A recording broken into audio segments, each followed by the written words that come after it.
আসসালামু আলাইকুম। এই হাঁসটা আমাকে দেখে মনে করছে আমি তার জন্য খাবার নিয়ে আসছি, কিন্তু আমি আসলে তার জন্য খাবার নিয়ে আসি নাই।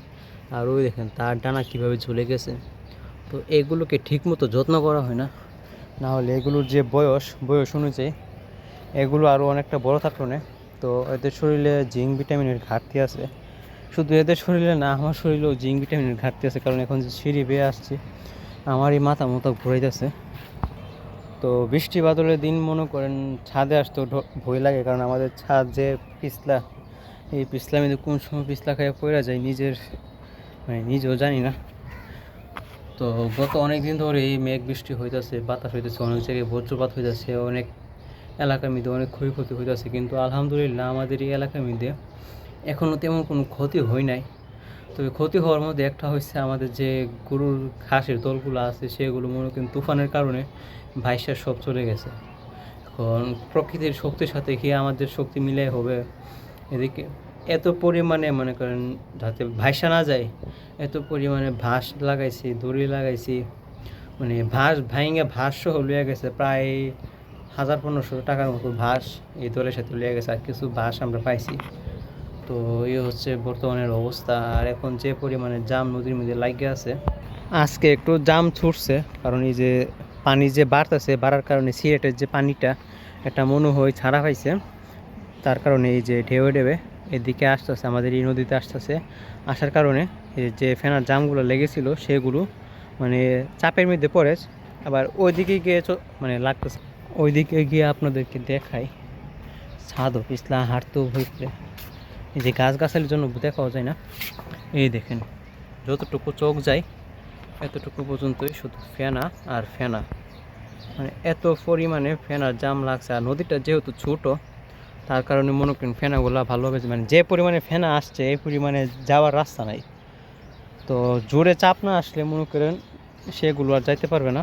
যদি আবার জোয়ারে ঠেলা দিত, এখন তো ভাটায় ঠেলা দিছে তাই হয়তো একটু কমে যেতেছে, যদি জোয়ারে ঠেলা দিত তাহলে মনে করেন পুরো নদী একদম পরিষ্কার হয়ে যেত, আমি যতটুকু আশা করি। তারপরে যে ভাটা ঠেলায় প্রায় অনেকটাই পরিষ্কার হয়েছে। তবে পরিষ্কার হলে কী হবে, এগুলো ঠিকই গিয়ে দক্ষিণ দিকে গিয়ে মনে করেন আপনার আবার জামি লাগতেছে।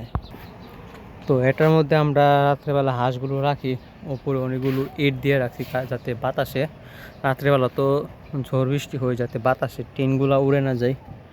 কারণ এর আগে একবার টিন উড়ে গিয়ে ওই বাসাতে গিয়ে পড়ছিল। তো কি একটা শক্তি, মানে প্রকৃতির কি একটা শক্তি। আর আমার যে এই যে নিচে যে একটা আম গাছ আছে, আম গাছে সব আম তো পড়ছে। আর এই হাঁসগুলো মনে করেন ভয়ে, মানে কে কোথায় গিয়ে পালাবে, কয়েকটা উড়াল দিয়ে গেছে ওইদিকে, কয়েকটা উড়াল দিয়ে পড়ছে নিচে, একটা ভয়ে গুরু ঘরে গিয়ে ঢুকে গেছে। তো এরকম অবস্থা। আর এই যে দেখেন হচ্ছে মুরগির বাচ্চাগুলো, এই বাচ্চাগুলো অনেকটাই ক্ষয়ক্ষতি হয়েছে। বাচ্চা প্রায় অনেকগুলো বাচ্চা মারা গেছে, অনেকগুলো বাচ্চা ছিল। তো আমি এখন এই হাঁস মুরগি তেমন যত্ন করি না, কারণ এগুলো আমার কাছে এখন বিরক্তিকরের মতো লাগে। কারণ যেহেতু নিজের মন মতো করে পালতে পারবো না, তাই সেহেতু পালার কোনো প্রয়োজন নেই। টুকটাক পাললে কোনো লাভ নাই। যদি পালতে হয় একেবারে সম্পূর্ণটা নিজে পালবো, আর যদি পালতে না হয় টুকটাক পাললে আমার কোনো লাভ নেই। তাই আমি এখন এই হাঁস মুরগিগুলো ধরি না।